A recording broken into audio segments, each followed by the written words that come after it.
Hello, and this is the next episode of Opera Up Closer. I'm your host, Abby, the training producer at Opera Up Close, and today I'm here with Bridget, who has previously worked at Opera Up Close and works at ArtfulScribe.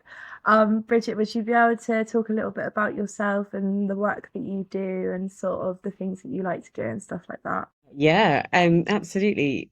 So that's quite a big that's quite a big range of things to talk about. I'm sure we'll get through it. Yeah, so I'm Bridget. I until fairly recently was covering the maternity cover of the wonderful Ali at Opera Up Close as executive producer.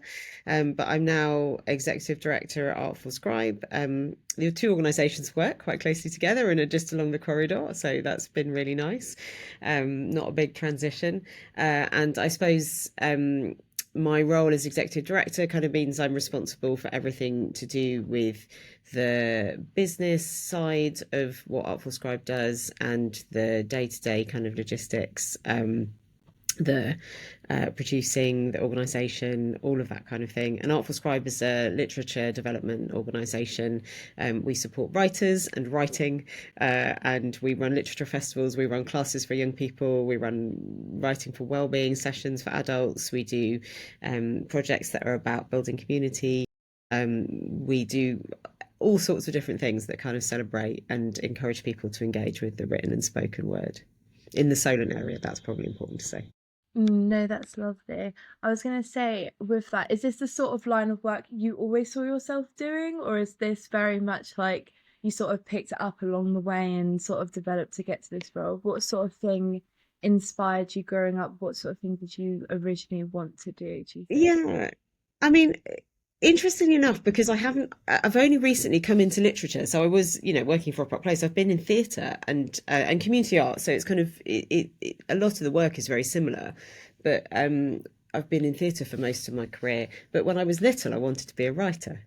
Um, that was when I was really little. I mean, kind of 8, 9, early teens. That was what I wanted to do. And then I think this might sound a bit sad. I think life beat it out of me a little bit as I was getting older in terms of thinking, oh, I don't know if I can do that. I don't know if I'm good enough. But then I didn't really know what I wanted to do then until coming out of university. And I think at that point, I had a really clear realization that I didn't know exactly what field it was going to be, but that I wanted to do something that felt meaningful and that felt like it had a positive impact on the world. I knew I knew I was probably going to end up in a desk job, but I don't know why really. Just it sort of seemed like that was where my skill set lie. But I wanted to do something that involved interaction with people and that was sort of not quite your ordinary desk job. And so I started looking, and I was looking at theatre and film and kind of things like that and the arts. I grew up in a household that probably we always had quite a lot of engagement with the arts. I'd been in youth theatre, and it was really quite a pragmatic decision that I'd done a lot of youth theatre. I'd done theatre at university. Not, I hadn't studied theatre, but I studied English and philosophy. But I'd been involved in the theatre society, and it felt like that was the thing I could put on my CV. and so, and so I ended up working my first proper job. I mean, I did lots of temp jobs before that, but my first proper job, I was actually super lucky. I got a full-time job, paid full-time job with a West End theatre producer, and I was the lackey, and doing all the kind of admin tasks and running around getting him coffee and going to the bank with cash and doing basically anything that needed doing. It was a real gopher job, but it was a really brilliant introduction into a world that I then was in for years and years afterwards in lots of different forms. So it's funny because kind of having wanted to be a writer, there's a very direct path from that, I guess, to what I'm doing now, but there's been a long route in between. But yeah, I suppose yeah, I didn't know that I wanted to work in this kind of job because I didn't know this kind of job existed. But uh, you can see the through line. I think as well, like I've had a few conversations with people about the fact of making your hobby or your work. Mm, there is a thing that like not a lot of people talk about, which is like creative block, and actually being able to work and do your hobby at the same time. And it's very much like you don't then really find as much enjoyment out of it at some points, because it's very much that, I mean, not to that extent, but it's the fact of um being able to sit back and be like, oh, I'm doing what I love as like a job, and like this is super exciting. And sort of not, you know, because I feel like a lot of people, and I've spoken to a few people where when their hobbies and sort of not even hobbies, but the thing that they love to do, they then put into work, it's very much like not the lack of motivation, but it's so much easier to have like creative blocks and stuff because you have deadlines and you have to do it. Um, Yeah. I think it's a bit different on this because I don't feel like I've made my hobby my job. I mean, I think I sort of decided that I wasn't going to do the thing that was my hobby. So, I didn't pursue being a writer. I think I always thought actually, I'd have to get another job even if I wanted to be a writer anyway. And so I kind of thought, well, maybe I'll do that along the side. I don't think that was a conscious decision not to try and pursue being a writer.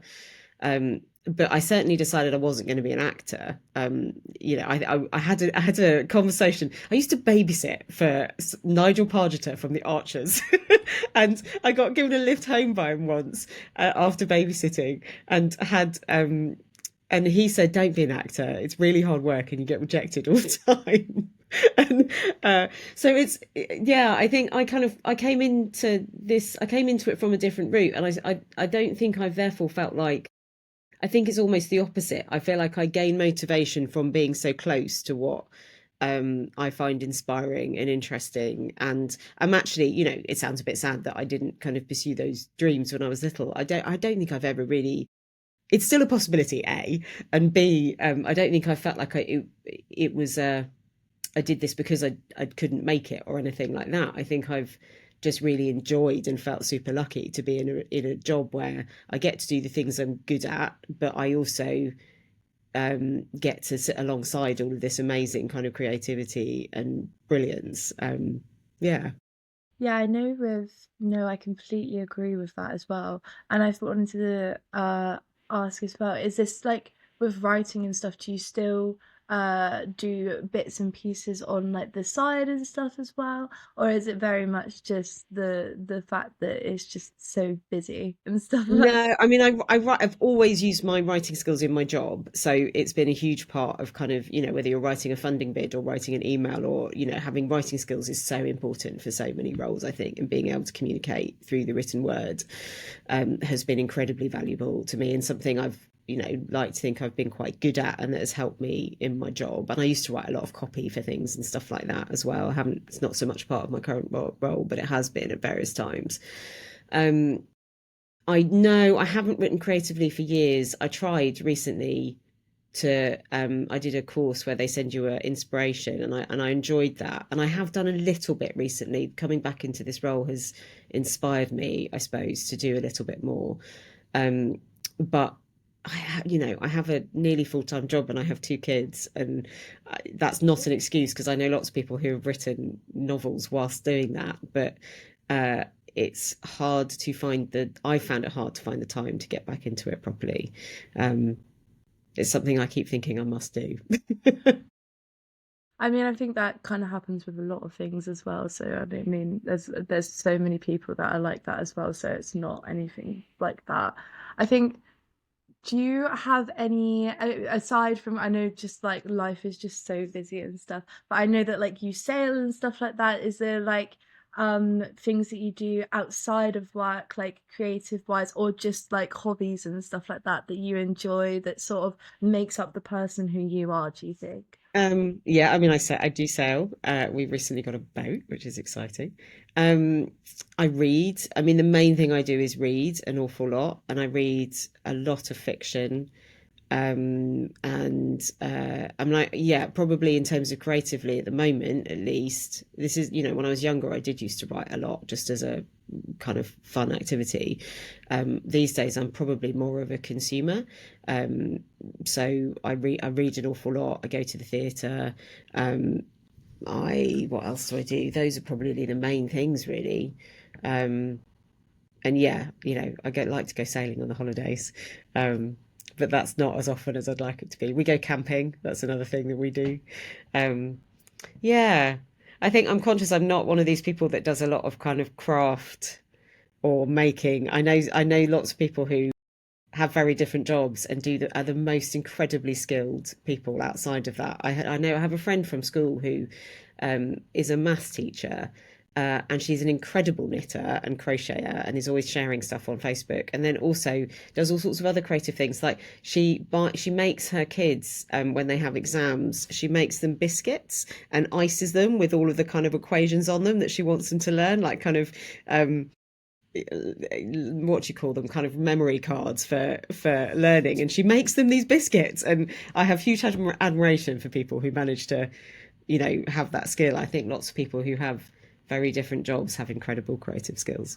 I mean, I'm very much the same as you on that one, where I mean, that's just insane anyway. I mean, that's just incredible to like, that's just such an odd thing, but that's just so cool and just so interesting. But no, I'm very much the same. I mean, I love doing like my paintings and my drawings and stuff like that. Mm. But it's so difficult because it takes so much time and it takes so much, like I really have to, be like sucked into it to be able to like do a good job, I guess. It's just finding the time, because I could easily like start a painting and do that for 5 hours, and then I'm like, I've just wasted my entire evening since coming into work. Not wasted, but I've just Yeah, work and I'm like, I need to eat food. I need to. It's just, I was having this conversation with my husband the other day, who has never had time for hobbies because his job has been like, that's how he sees it, because his job has been so all consuming. And he was saying that he's had a little bit more time recently, and he was saying that he was wondering about whether he should be spending like decisions as to how to spend that time, and whether he should be picking up some of the things he used to love to do, like drawing and painting. And he was saying that what he struggles with is he feels like it should be for something, and it should have there should be a kind of benefit to somebody else from him doing this stuff, and that he doesn't think he's good enough to kind of just think it's worth doing because it's good. And although some might disagree, I think he's quite skilled, but yeah, it feels like it should be for something. And but in what I do, in what we do in the arts, you see how good it is for people just for its own sake to do it. And these things should be worth it, not just because they might be excellent, or because they they achieve something for some wider purpose, but also just because they bring you so much by spending 5 hours doing that. Like I think well, risk of sounding kind of cliche, that it brings something about what it is to be human and express yourself, doesn't it? And I'm trying to persuade him, but I'm not sure I have yet. But then I'm guilty of not doing it myself, so I don't have many legs to stand no, on. it literally is what you said. It is just so that feeling of expression and like accomplishment as well. Mm. Being able to look at something and be like, oh, I did that. Or just like come back to it like with fresh eyes and be like, oh, I was being really self sort of picky about that before, but actually it like looks okay. It's that sort of like little sense of accomplishment of creating and doing these things that sort of, brings us those little bits of enjoyment and joy and stuff like that. Um, because I mean, I know Opera Up Close as well as like ArtfulScribe and stuff do like a lot of like workshops and stuff, Mm. especially with children. I mean, anyway, we're doing the Flotsam workshops over the next few weeks on the Isle of Wight, and it's very much being able to bring like creativity and stuff like that, especially to like the younger generation, is just, I feel, is so important And for because them to find something that they wouldn't have found otherwise, I mm, think, art enables us to be non-linear in how we process thought, and to use a different medium to work out what you feel about something, or to express what your opinions are about something, or whether that's writing or singing or music or painting, or I think it's a different format for communication, that I think, whether or not that then gets shared more widely, or just with a few people, or just for yourself, it can be incredibly valuable. no, 100%, I agree with you there. So did you go to with going back to like your work and stuff, Mm. did you go to like university and college and stuff like that? Is there anything that you wanted to do, and what courses did you do if you did? Yeah, I did English and philosophy.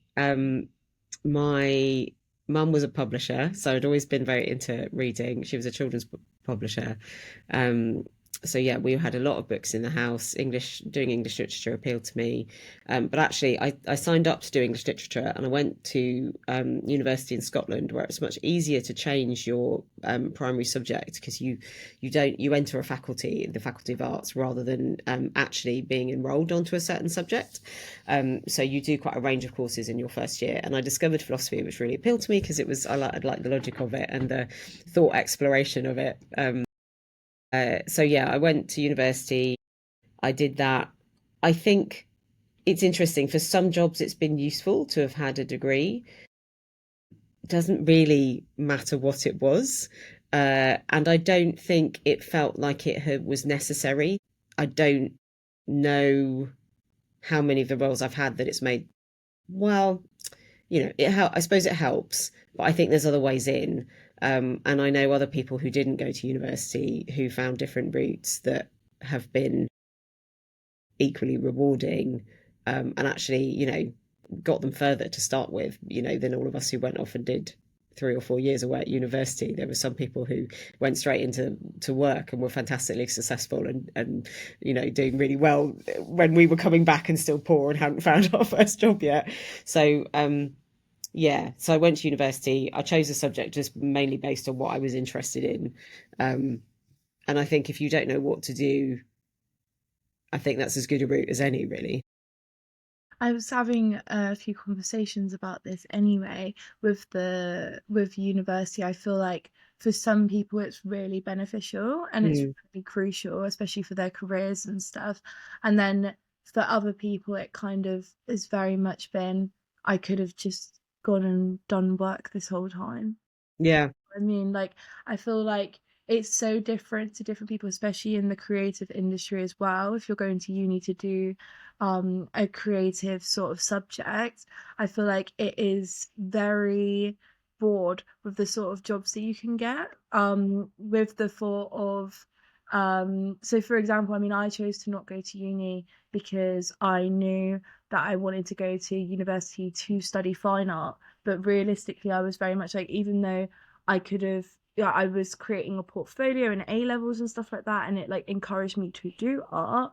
It was very much the thought of what sort of jobs can I get outside of and after uni that I specifically need a degree for. Mm, And that yeah. was the sort of struggle with it, like sort of trying to consider, because also it's like money wise as well. I mean, I've been speaking with people about the fact that a lot of education is a luxury nowadays, especially when it comes to university and stuff, just with how much it is, and sort of, having to majority of the time move to different cities and stuff like that. It does feel like a bit of a luxury nowadays. Yeah, it's a lot of money. And I think there are lots of different options, and I think it's important to kind of work out, as you say, what's right for you and what you want to achieve by doing it. I mean, university was a great experience. I really enjoyed it. I enjoy, I guess, a kind of theoretical, analytical kind of approach, and so that suited me. Um, but that it's not the only course you can go on. I did a very traditional degree. Um, you can also do very practical degrees, which if you kind of want that experience, that can be a very different kind of university experience and take you in a different direction.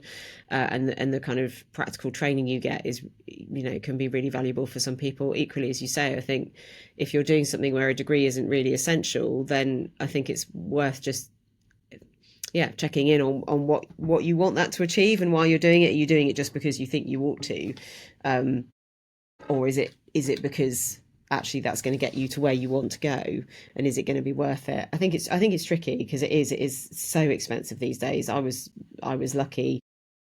This will date me. I was of an age where you didn't get grants anymore, but we still got free tuition, and then that started changing a couple of years after I when my brothers had to pay towards their degrees.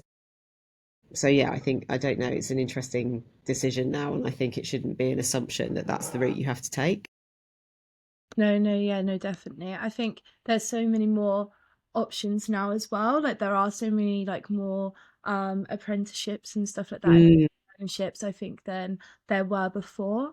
And especially paid ones as well. Like there like whereas before I feel like it was a lot more like volunteering and a lot more sort of unpaid sort of working. Whereas like nowadays, as in like starting off from mm. start. Whereas I've seen so many opportunities nowadays where it is like you're starting at the bottom, but whether that be through an apprenticeship or an internship or whatever, but it is paid. And that is just because of the world at the moment, and it is because of, people can't really commit to something 5 days a week, working for over like a year, if it's unpaid. And I think there's been a real realization that these are some of the barriers to making sure that different people get into the industry, and I think definitely far more than when I started. I mean, as I say, I was lucky in my first job. That wasn't the norm when I was starting out. I knew lots of people who, started off by working unpaid for a long time. And I think certainly in the subsidised sector, doesn't necessarily mean there are more opportunities. I think it's just as hard to get the opportunities that there are. But I think there's definitely more of a realization that that's not okay to have unpaid internships and, that kind of approach, because it is such a barrier to so many people. Yeah, so I think it's really good that, like you say, it might not be huge amounts of money, but it is at least there are at least these schemes kind of available like you've been on. Mm. With the jobs that you got straight out, did you literally go straight from university to working then? Is that literally is it, well, there was a like a transition or anything like that? No, I did. So I temped in the holidays most of the way for university. I decided I wanted to go away and travel. So I kind of did a post university gap year. So I temped for quite a long time and saved up and went and did that. And then and then when I came back, I was temping again and just doing like receptionist jobs in housing associations and kind of that kind of thing until I got my first job. So um, it was probably a couple of years after university that I actually then started full time work. Mm. And then with that as well, what bits do you think were in your would you say in your career so far are the sort of highlights for you? So not even the bits that you feel you achieved the most, but the things that you're most proud of, the things that sort of, you know, have helped you become who you are today, sort of thing. I mean, I started off, as I say, working on the West End and touring kind of commercial theatre, and then I really enjoyed the local engagement, and well, I, I enjoyed seeing people coming in and benefiting from what they did, and I went and worked for an organisation called the Shakespeare Schools Festival, who run abridged versions of they enable young people in schools to perform abridged versions of Shakespeare plays in their local theatres.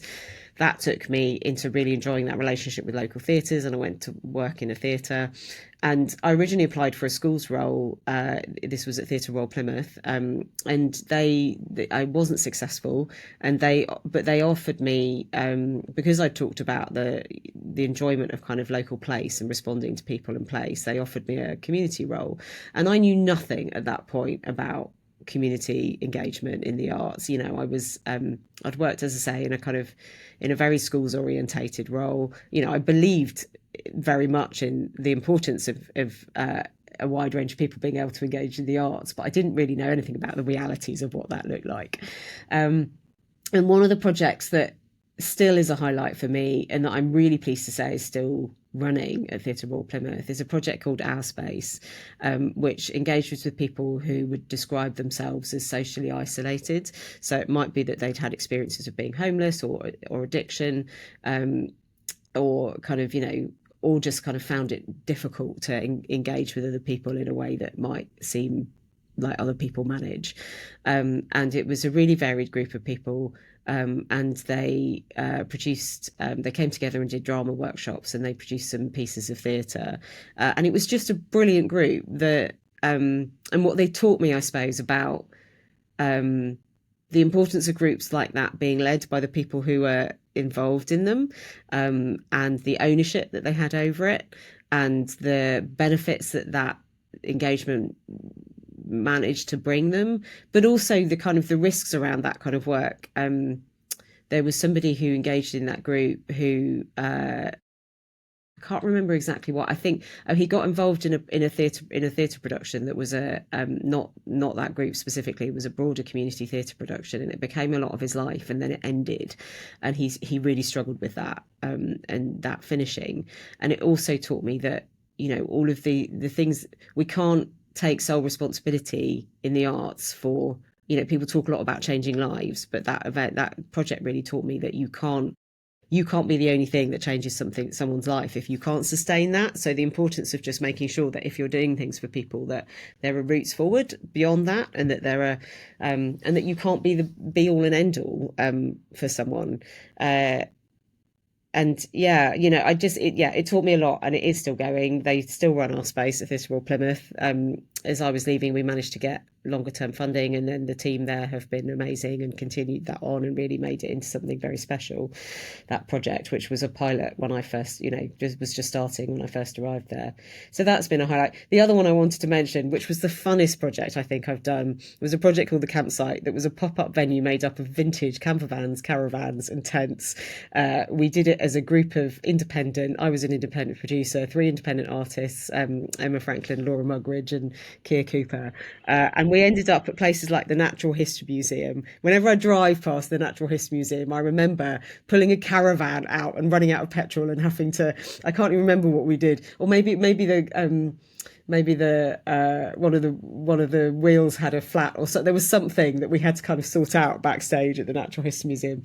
And we pitched to the campsite at the back of the Natural History Museum and had lots of different artists coming in and making pieces about all of the different departments, entomology department, and we had a pull out drawer where we dressed kids up as insects, and they had a pin through them, but it had to be accurate. Like, they wouldn't let us put a pin through anything that wouldn't have actually had a pin through it. And we worked really closely with the scientists at the Natural History Museum, and it was amazing.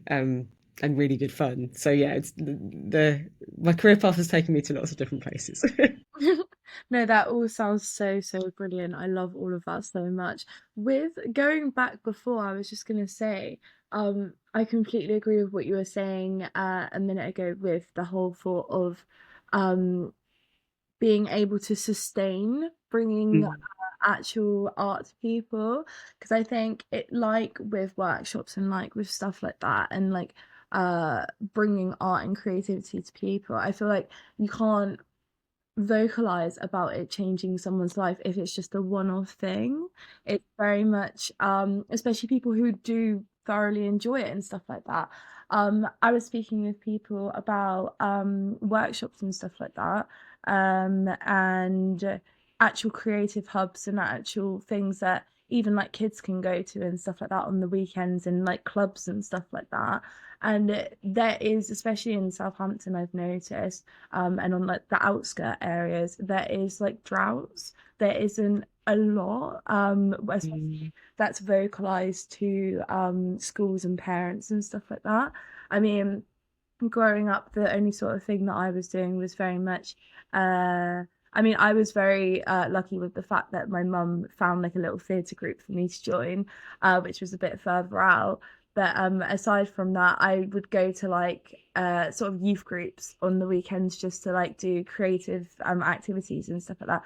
But I feel like it's not really that broadcast and not really that funded or offered a majority of the time, especially in different areas across the UK. And I think it's really important, especially for younger people, to bring creativity to them, because it really helps with like the development and stuff like that. Yeah, and I think this is why, I mean, and it's something Opera Up Close are very good at, I think, and it's something we do a lot of here at ArtfulScribe as well, is working in partnership. And, I mean, Opera Up Close's primary not motivation, motivation might be, but primary purpose is not in itself the workshops with young people. It's making fantastic work that then people can enjoy, and ensuring that, and they do a lot of engagement with communities because it's then, makes the work more relevant. And I think, I mean, probably Flora would put that better, but I think, roughly speaking. And but I think that partnership, Opera Up Close working a lot with schools, for example, in early years in schools, and the partnerships, we've worked with youth groups, and would like to do more of that.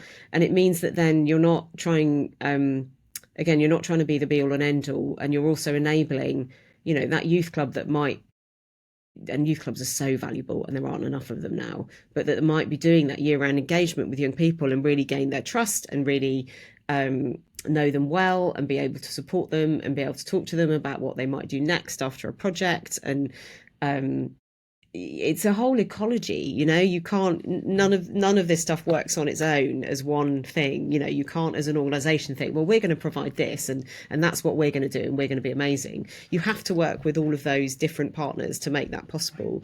And I think, good partnership in the arts and working with a variety of different organizations is a really good way to ensure that you might be going to your local youth club, and if that youth club can have, in an ideal world, if the youth club can have really good engagement with different arts organisations, and they can show those routes onwards for the young people that they're working with. Unfortunately, all of it is horribly underfunded, and the resource isn't always there to be able to do it. But that's the dream, I guess. No, that's definitely, I'd say, the main issue at the moment is just like the funding that goes towards it. I feel like it's kind of overlooked a little bit. It's very Mm. much sort of, people don't really take into consideration how important creativity is for younger people, um, especially those who are like higher up and stuff. I think there is a drought at the moment. There is sort of like a lack in these sort of like groups and stuff like that are, all year round, and do like support kids and that sort of thing as well. And I think that is something that needs to be, definitely, personally, I think I have some very personal things about this, but I think that's very something that just needs to be looked into more, because I think it's just so valuable as well. And it's so hard to, it's easier to project fund, and like if you're doing a specific thing for a limited period of time, it's a lot easier to get funding and support for that than it is to get something that's like, we run classes year round for young writers. They're free to access at the moment. They and we want for that to be available for as many young people as possible. We're really lucky here in Southampton. We work with, again, it's about partnership. We work with Mayflower, and they support us to run those classes. And that's a really good partnership. And the same is true at Lighthouse in Poole. But elsewhere, we need to fund those classes, and that, it's really hard to fund that as a year round offer. And then, of course, there are all sorts of other barriers. I mean, we run those classes for free, but as you say, they're kind of here in the city centre. They're of real benefit to the young people who engage with them, but they're not, not everybody can make it into the city centre of Southampton every Saturday morning to come or even would think that might be available. So that's something that, we need to keep thinking about, as to how to make sure that offer is accessible to more people. No, definitely, I agree there. With this course that you're doing anyway, and that you're offering to young people, are there any other, would you say, projects that ArtfulScribe or you yourself are doing at the moment that you'd like to talk about at all? This could be something that's coming up in a week, or something that is ongoing, or in a year's time. What sort of things are you excited for that's coming up?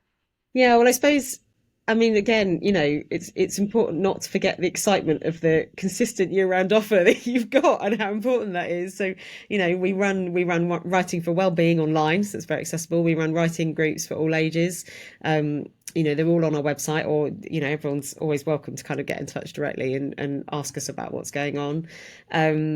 We also, the thing I'm kind of gearing up for at the moment is and that's kind of one of the exciting, more, everything's exciting, but kind of more immediately kind of exciting sides of my job, we support the Play on Words Festival in the New Forest, which is a community-led literature festival that takes place in the New Forest every year. And so I've been doing quite a lot of the programming and conversations with people in the New Forest locally about that. So we work with the Imaginarium Bookshop, which is an independent bookshop in Lymington. We've been talking to them. We've been talking to kind of the arts organisations locally. We're talking to local residents. I was talking to someone in New Milton, Friends of New Milton railway station, who have a little waiting room and are really keen to do something celebrating local writers. Yeah, so that's been really good fun. There'll be more coming out about that at the end of the month. And we're also at the moment in the midst of my colleague and the founder director of ArtfulScribe, Matt West, has been delivering workshops in schools for our school slam. So in July, we'll have a whole load of young people coming into Mayflower Studios and sharing their poetry. And some of the stuff they write is just amazing. I mean, they come out with these things that you just think, how on earth did somebody write that when they're their age? Yeah, so yeah, there's lots going on at the moment. It all sounds so good. I mean, it wouldn't be such a good company if there wasn't so much going on. Yeah, there's only two of us though, so sometimes there's a little bit too much going on, but it's all good. So I know that you obviously, of course, as we know, you worked with Opera Up Close previously. What was sort of your experience with Opera Up Close, would you say, as a whole, whether that be the team or the work you did? What's sort of your overall experience? I mean, I had a great time at Opera Up Close. I was with the organisation for about six months full time, and then part time, and then very part time. So about a year and a half, I think, in total. I mean, opera was a completely new world to me. I've seen some opera, but I haven't worked in opera at all before, and the complexity of all the different things you have to think about, and even from a very logistical, practical standpoint, the different contracts that you have with different people who are involved in the different worlds of music and theatre and um, uh, all of those things. But it's also a super welcoming, again, quite a small team. It was very small when I started. Um, really welcoming, really mission led. I think what appealed to me straight away, right from the interview, was um, how how dedicated to what and how clear about what it was that they wanted to do and how they wanted to do it, that that Flora and the team were. And I like that. That's one of the things I really enjoy about working in the arts. You don't have to you can be very creative and inspired yourself, but it also can be a place to work that I find, I have ideas and I have things that I think we ought to do, but I really enjoy working with people who can be so kind of take something very nebulous and take the confusion of life and present a really clear vision for what they think will work and communicate that to other people. It's a real gift, and I think it's a very creative, artistic gift to be able to create something that can be, I guess I think it's what the arts does, create something very, very clear and beautiful out of the kind of complexity and confusion that our world has. And that can be challenging, and it doesn't mean it's kind of when I say beautiful, I don't necessarily mean easy. It can be difficult and challenging and present things back to us, but that clarity of communication. And I think that's one of the things I found at Opera Up Close coming in, was just that clarity of kind of, what's the tagline? Intimate in scale, mighty in My impact, impact, yeah. and just that kind of, the sense of what Opera Place is there to do has been brilliant. And I've really enjoyed working with that. I mean, it's so crazy that you say that you didn't know much about opera beforehand. Known that. I'd never have known that when I first started working with you. That's so funny. Well, this has just been such an insightful and brilliant conversation to have with you anyway. Is there anything that you'd like to say or recommend to people who are starting off in their creative careers? Yeah. Yeah, I mean, I think it can be tough, you know. It's not necessarily an easy. You know, some people get the breaks, and then for some people it's really hard trying to find their way in. And I guess that thing we said about there being lots of different routes in, and I think kind of do as much as you can. I mean, I that campsite gig I talked about where we went to the Natural History Museum, I literally got that by being I decided to go freelance. I was on Twitter because at the time that was what you were on, if you wanted to network. I mean, obviously it's different now, but that was the opportunity then. And someone who I vaguely knew, who was the friend of a friend, said, you know, we bought this caravan for our project, but it's wherever it is, and we need somebody to tow it home. And has anyone got a tow bar? And I mean, literally, they put it out into the ether, and then that one fell through. I ended up getting them my uncle's camper van that they didn't need anymore, that was sitting in their drive, like this tiny little Princess Nova caravan. I happened to have a tow bar on my car because of having a boat. And so I volunteered, you know, it was at the weekend. I was earning very little money at the time. But you know, I could go and drive, you know, they paid my fuel. They were a bit suspicious of me at first because they were like, why is this woman like randomly volunteered to do this for us? And then it turned into this amazing project that I did for 5 years where I produced it and, you know, worked on it with them, and some really valuable creative relationships that I really enjoyed, and I'm still friends with them. And yeah, so I think do everything, network, like, you know, that's networking, you know, like that's not some kind of horrible thing where you're being really artificial. That's just, you know, seeing who people are and taking opportunities. And I think don't be afraid to ask for advice and support from people as well. Like, it's often really easy to think, you know, I can't, you know, there's all these very important people who are doing brilliant things, and actually most people I know in the arts are um really open to taking a bit of time to help people and give advice and talk to them. And I think the other thing to remember is that everybody's human and everything is a relationship and two-way. So if you go with no idea who somebody is, no interest in them, but you want help, you're not likely to get very far. But if you go in with a sense of kind of you know, and also be realistic about what you're asking for, because you know, you don't know them yet. But I think if you go and say, you know, you've done a bit of research, somebody's doing something you're really interested in, or they've done a project that you'd like to find out more about, you've got a genuine interest and enthusiasm, and you ask them for half an hour of their time, and you're going to, you know, you're going to go and have a coffee, most people will respond to that. And it's kind of amazing where that can then get you. I got made redundant, oh gosh, 2.5 years ago now, and it, you know, it was awful when it happened. But what I did was then get in touch with everybody I knew, including Matt here at ArtfulScribe, and went, can we go out for a coffee and can I have a chat with you? And actually, that's what got me back into this job and what I'm doing now, you know, building those relationships back up with people that I'd been in touch with when I was working. Yeah, it'll get you a long way, I think, just kind of being prepared to take that time, and not being afraid to ask people for help. I think that is one thing that a lot of people don't really think about when going into the industry as well. That's so true with just actual making connections. I feel like you can be an introverted person, but you still need to a certain extent, sort of make those connections and make sure to speak to people and meet new people. Yeah, and Um, believe it or not, I hate that. Like, I'm not into it. Give me a room full of people I don't know and say, go and talk to people. It's my worst nightmare. But you can do it through friends of friends, or talking to somebody, or researching and finding something out about somebody, so it doesn't feel like a cold call.